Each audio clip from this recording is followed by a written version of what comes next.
Olá, bom dia. Hoje é segunda-feira, dia 19 de maio de 2025, 8 horas da manhã, pelo horário de Brasília. E a gente começa agora o Agroband, a sua janela para o mundo do campo. Seja muito bem-vindo. Eu sou Sebastião Garcia. Vamos aos destaques da edição de hoje.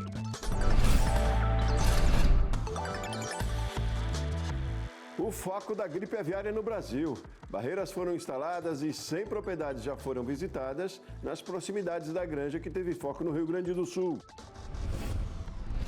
Sem risco para o consumidor, você vai ver a diversidade de ovos produzidos no Brasil e a importância da qualidade que vai além da cor e do tamanho do produto que chega ao mercado. E da produção à mesa. O cacau brasileiro é o primeiro no mundo a ser rastreado e vai garantir que o cultivo não seja feito em área de desmatamento. Agora no Agroband. Como digo sempre, é muito bom ter você na nossa companhia, muito bom estar aqui com você. Carol, bom dia. Muito bom dia, Sebastião, para você e para quem nos acompanha aqui no Agroband. Muito bem, vamos começar a edição de hoje, Carol, atualizando as informações sobre o caso que a gente ouviu durante todo o fim de semana sobre gripe aviária aqui no Brasil, né? Pois é, Sebastião, porque após a confirmação do primeiro foco de gripe aviária em uma granja comercial no Brasil, o governo do Rio Grande do Sul começou a instalar barreiras de desinfecção em Montenegro, a região metropolitana de Porto Alegre, onde esse caso foi registrado. Vamos ver. Tudo o que tinha na granja foi queimado e depois enterrado, para evitar que a doença se espalhe para outras granjas. Ao todo, 17 mil aves morreram, a maioria contaminada. A granja foi interditada pela Defesa Agropecuária do Rio Grande do Sul. O trabalho para conter o vírus começa num raio de 10 quilômetros da granja, onde estão cerca de 540 propriedades rurais. Todas elas vão ser vistoriadas por equipes da Secretaria de Agricultura do Estado. A prioridade são as mais próximas, num raio menor de 3 quilômetros. 6 barreiras sanitárias como esta estão sendo montadas aqui na região. Todos os carros que cruzarem este trecho precisarão passar por um processo de desinfecção. As barreiras vão funcionar 24 horas por dia por, no mínimo, uma semana. Os acessos a locais que podem ter contaminação foram bloqueados. É um procedimento padrão, né? Nós temos que gerar raios de vigilância, né, de 13 e 10 quilômetros em volta do foco, instituir as barreiras sanitárias de desinfecção, e tudo isso para cercear um possível espalhamento do foco. Derli é proprietário de uma chácara na região e vai ter que passar pela barreira todos os dias. Vai ser um problema, né? Tá louco. Isso aí vai ser complicado. Outro foco da doença foi registrado no zoológico de Sapucaia do Sul.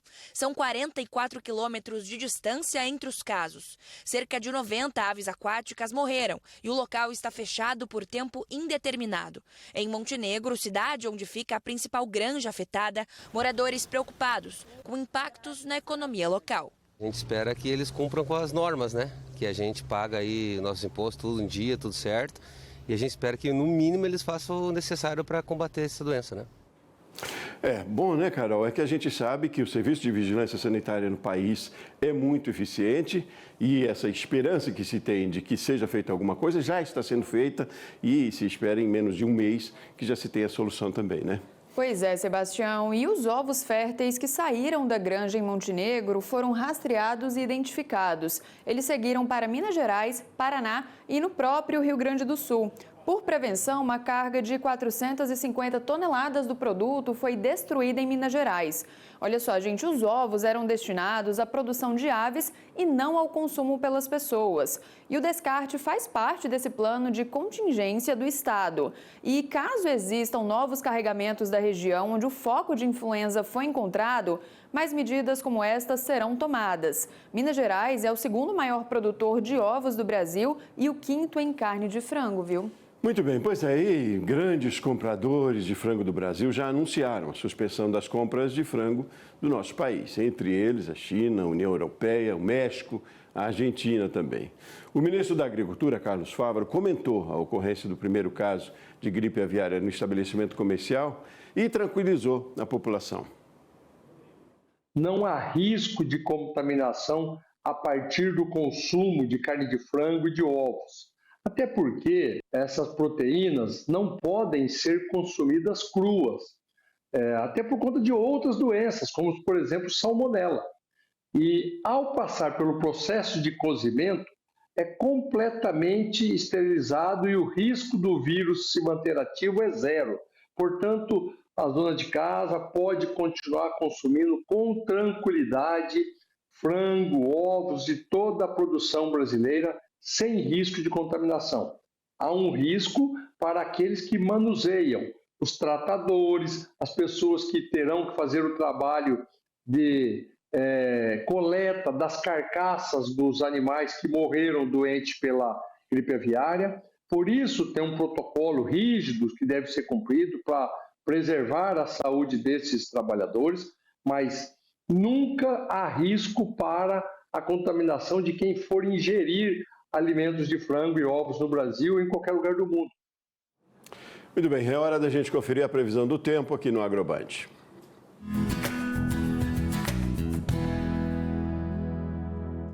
E olha só, gente, a semana começa com o avanço de uma nova frente fria pelo sul do país, viu? Esse sistema, ele contribui para a formação de instabilidades no Rio Grande do Sul, favorecendo pancadas de chuva de forma irregular. Entre a tarde e a noite, não se descartam pancadas localizadas no interior de Santa Catarina e no oeste do Paraná. Seguindo ali para a região nordeste, a faixa leste segue com condição de chuva frequente, especialmente entre Pernambuco, Paraíba e Rio Grande do Norte. Os acumulados continuam elevados, mantendo alto risco para transtornos. Já no Amapá, são esperados, temporais. Por outro lado, agora o sol predomina nos estados do Sudeste e em grande parte do Centro-Oeste, o que favorece o trabalho no campo. Apenas no estado do Mato Grosso que pode chover de forma rápida, isolada no período da tarde, mas isso não tem impacto significativo. E agora vendo as máximas previstas, para hoje, olha só, Brasília máxima prevista 26 graus, Porto Alegre 23 graus, Campo Grande, Cuiabá, 33 graus e Palmas, 35 graus, viu, Sebastião? Muito bem, 8h07 pelo horário de Brasília, vamos a um rápido intervalo na sequência, Carol. E na volta você vê sobre o consumo de ovos, que é seguro, viu? Este é um dos itens que ficaram mais baratos ao consumidor e a gente te mostra daqui a pouquinho.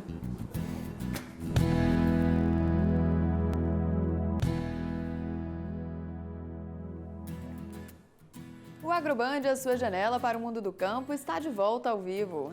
Pois é, Carol, a gente continua falando sobre a questão dos ovos. Como vimos, é seguro comer ovos de galinha. E esse foi um dos alimentos que apresentaram queda nos preços em abril. Como outros produtos, o mercado segue a lei da oferta e da procura. Mas não é só isso. Pois é, Sebastião, e você e o José Ferreira prepararam um material completo explicando pra gente. É o que a gente confere agora, né? Vamos ver. São mais de 100 entregas num dia, de casa em casa. São ovos caipira. Eu falo que um ovo deles parece que eu tô comendo 2 de mercado, assim. Então, esse diferencial também é muito importante, assim, acho. A produção vem da criação do Paulo e da Adriana.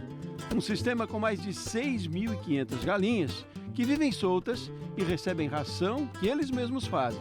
O cliente recebe os ovos fresquinhos diretamente na sua casa e não tem custo nenhum do frete. O mercado de ovos no Brasil se movimenta conforme a demanda e a variedade também. Além do caipira, há quem prefira o branco ou o vermelho, quem sabe. Médios, grandes. São diferentes no preço, mas não necessariamente no valor nutricional. Os ovos de pesos maiores têm mais nutrientes, mas isso se deve apenas ao tamanho. Porém, quando analisamos o valor de uma quantidade determinada por grama, o valor nutricional é praticamente o mesmo. A cor é determinada pela genética das aves. Os brancos são os mais consumidos no Brasil. No último índice de inflação divulgado pelo IBGE, os ovos tiveram queda de preço, pouco mais de 1%. Isso depois de uma alta de mais de 13% em março, durante a quaresma. E a tendência seria de queda não fosse outro fator, as exportações. Só os Estados Unidos compraram 5.500 toneladas nos 4 primeiros meses deste ano, 800% a mais do que no mesmo período do ano passado. Existe o desafio de como esse volume crescente de exportação pode represar um pouco essa queda de preços, pode fazer com que ela aconteça mais no futuro e não exatamente agora. Olha, a gente vendo uma bandeja como essa aqui, dá pra gente dizer que ela reúne quase tudo que a gente encontra aí nos vários tipos de ovos que a gente tem no mercado, né? Assim, vários tamanhos, várias cores também. Agora tem um diferencial grande aqui que a gente não consegue ver, né? Está dentro da casca, que é a qualidade. E essa qualidade chega a blindar esses ovos aqui dessas variações que tem no mercado. Essa bandeja custa R$ 38,00. Mas esse preço está assim desde antes da quaresma. Quando aumenta o custo, né, a gente diminui no lucro nosso. Aí quando cai o preço da alimentação das galinhas, o lucro aumenta. A Denise não abre mão do que considera principal. A gente precisa ter segurança, né, do que a gente está comendo, que tipo de galinha está apostando isso. É sobre segurança que estamos falando, né? Por isso essa questão tão importante de ressaltar o trabalho da vigilância sanitária. Essa produção são de ovos caipiras, né? Que tem todo um cuidado ali com a atenção na alimentação também, mas vale para granjas comerciais, claro. Com certeza. E, gente, o AgroBand é feito por você e para você. Participe mandando o seu vídeo, uma sugestão, uma história legal no telefone que aparece aí na sua tela. 61 3771 6161. É isso então, ficamos por aqui, por hoje com o AgroBand. Amanhã a gente está de volta. Um ótimo dia para você, até mais. Tchau, tchau, até amanhã.